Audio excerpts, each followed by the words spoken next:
Welcome back to Secret Weapons, and today we're taking a look at 3 new releases from Universal Audio. UA's decision to release pedals in batches is fascinating to me. The fact that when they first kind of like dipped their toe in the pedal world, they released the Golden, the Starlight, and the Astra all in one day, did make some sense, because if you're going to enter this world, it's good to enter it with a few choices so that you can really kind of like cast a wide net. From there, you think that they would have kind of readjusted and modified that release schedule to be a little bit more, let each thing have its time in the sun, or at the very least, do what they have historically always done, which is gang like pedals together, releasing the second round of those large format stereo in, stereo out, Bluetooth enabled devices as groups alongside their smaller monos things as groups. This is a weird week because on Tuesday we covered the 68 Super Lead, the Lion, which is Universal Audio's Marshall in a box. That same day, they also released 3 other pedals: the Brigade Chorus Vibrato, the Flow Vintage Tremolo, and the Teletronix LA-2a compressor, all in their kind of like smaller mono format pedal line. And I feel like they kind of got overshadowed a little bit by the Lion. And so I wanted to take a quick minute here and just kind of call attention to them, because I think they're at least worth knowing about. And especially in the case of the 2A, I think it's really worth paying attention to. So this is the Brigade, and this is a recreation of an old Boss chorus ensemble, complete with a level control or preamp that can be turned permanently on or off in a dip switch up top, as well as features a rate and a depth control for the vibrato. But when you jump over to that chorus, the rate becomes inactive and you just have that depth control functioning as the kind of chorus intensity. It is in many ways a mono recreation of exactly what you would get with the old Boss chorus ensemble unit. And as you heard on that intro, and as you'll hear in those sound samples, it's a great sounding little chorus. It's compact. It doesn't have all the low headroom clipping stuff of the old vintage units, no weird power supplies, and it's a great form factor. If you're in the market for classic chorus sounds and no frills, I think this is legitimately worth at least taking a look at. As always, before we get into our sound samples, let's go ahead and talk through the signal chain and the context we are working in. I am playing my Ernie Ball Music Man St. Vincent into the 29 Pedals EUNA, the Shnobeltone Daily Driver, the Midnight 30 Music Starry Night Delay, and then from there we go into the UAFX Brigade Chorus, the Flow Vintage Tremolo, the Heavenly Plate Reverb, and at the very end of our chain, we have the LA-2a compressor. From there, we go to the Matchless Lightning 15, which is our amplifier, and then to the Universal Audio aux box. Our dry tone sounds like this.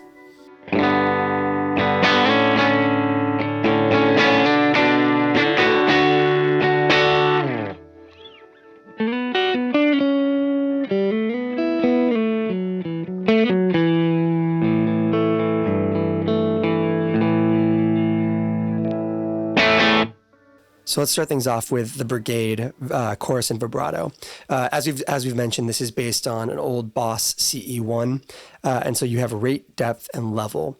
Level is going to be that kind of like preamp control in those old chorus units, and then on the top you have a dip switch that will control whether or not that preamp is always active, basically allowing you to set your level on the Brigade and then decide whether or not you want there to be a volume change when you activate it, or if you want that volume set to be constant, active or otherwise.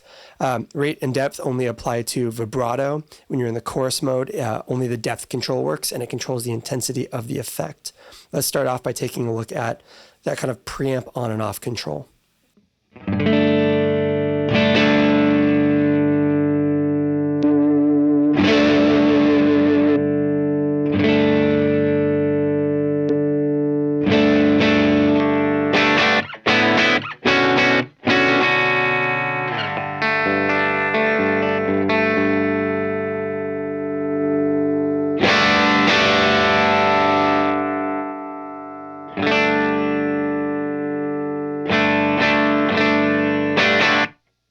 And the benefit of that is when we activate the pedal, there will be no volume change.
I don't love a lot of vibratos, and I think that this one set subtly actually sounds really wonderful.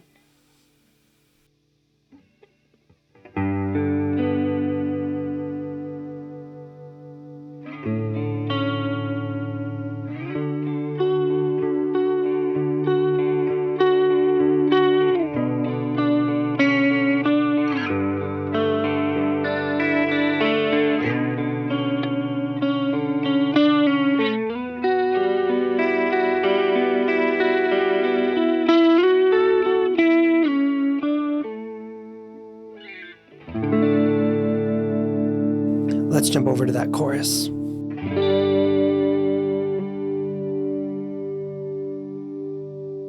So as you can tell, that rate is now out of the picture.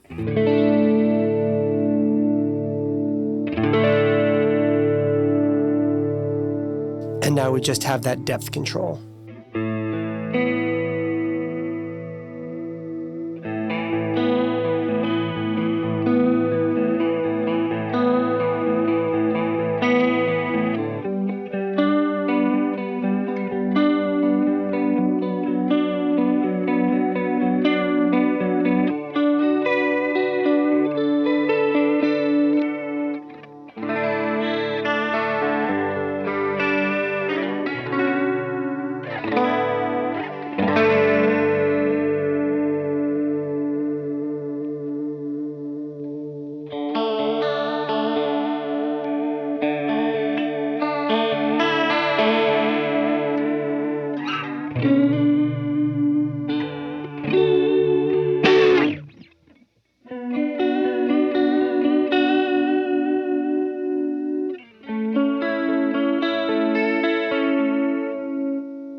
Again, it's one of those things that, like, in my opinion, all the best sounds are pretty subtle, but they're great.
Next up is Flow, and this is a 3-voice vintage tremolo.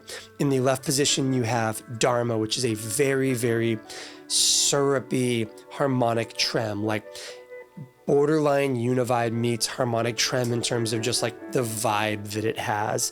It's really syrupy and soupy and very, very kind of like, it's a big statement piece. You can't really set it super subtle, but for that sound, it is great.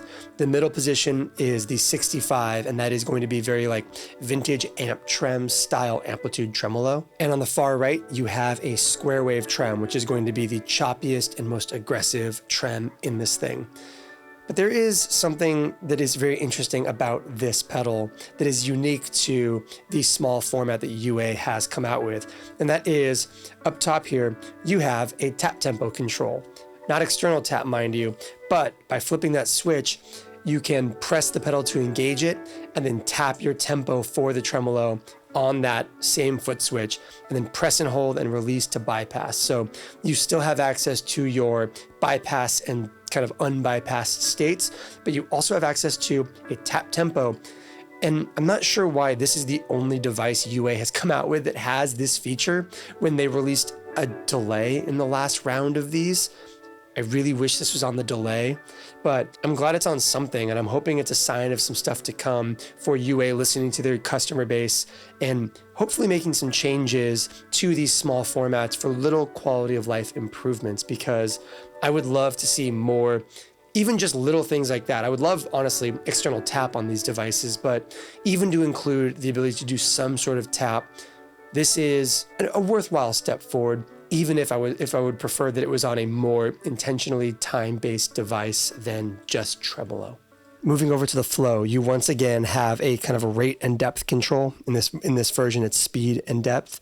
And much like the Brigade, instead of level, you have volume. The difference is the volume is not ever present and cannot be ever present the way that the Brigade's preamp can be.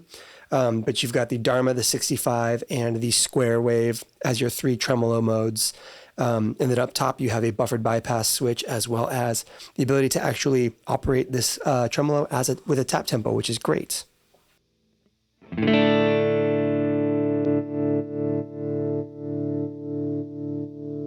So we are in 65 mode right now.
And by flipping one of the dip switches up top, you can make your foot switch on this thing a tap tempo.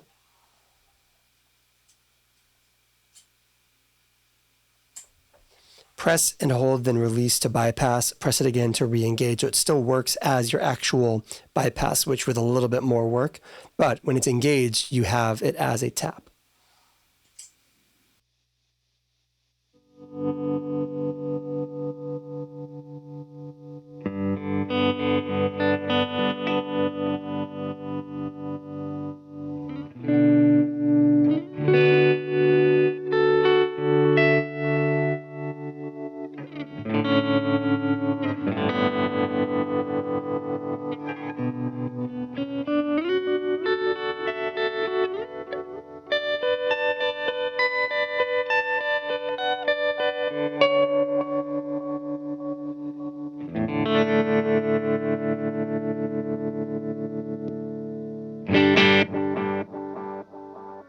And finally, we have the Teletronix LA-2a, and this is, in my opinion, the standout piece from this lineup.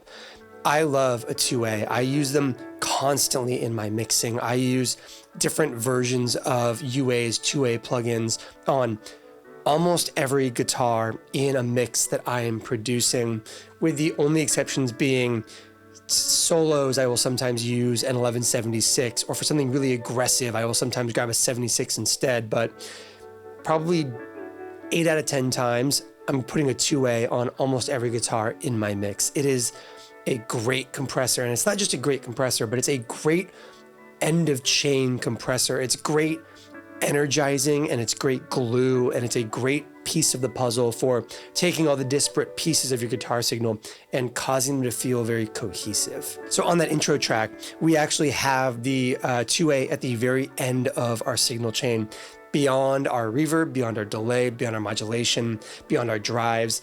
I was running the 2A at the very tail end of the signal chain, and running it like that because, like I said, a 2A does a great job of both leveling everything out, but also energizing stuff a little bit, giving more presence to your delay and your reverb decay trails, giving more energy to the nuances of your modulation.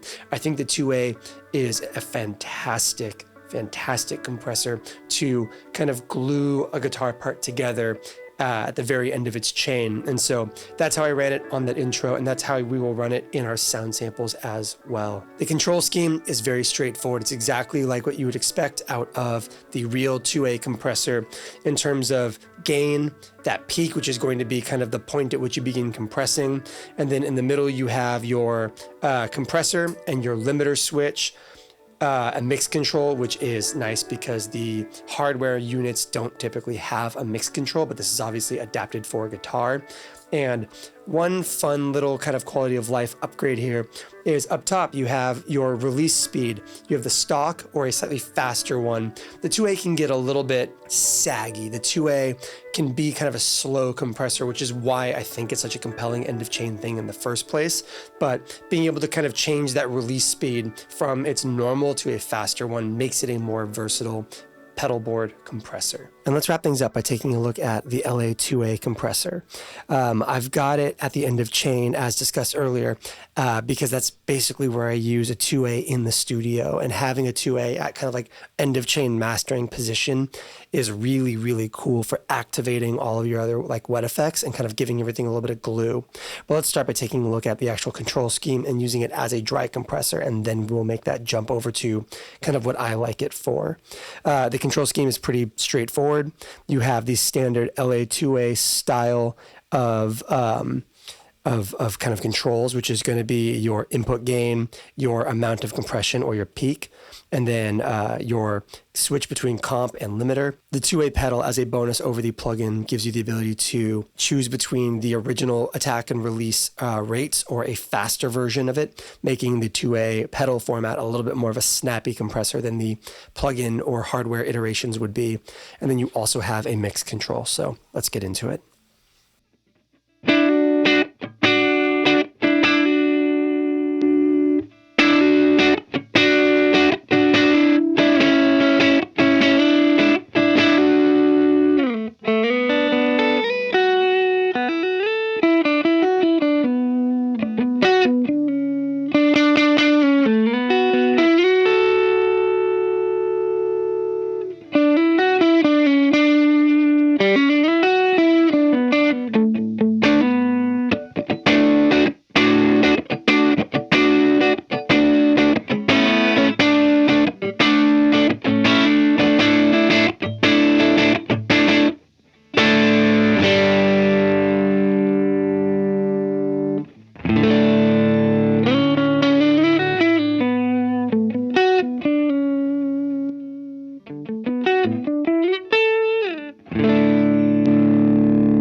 Jumping over to the faster attack and release.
Okay, and as you're hearing there, like the compression ratio is pretty subtle. It gets squishy, but it's in a lot of ways it feels more like an energizer than a compressor.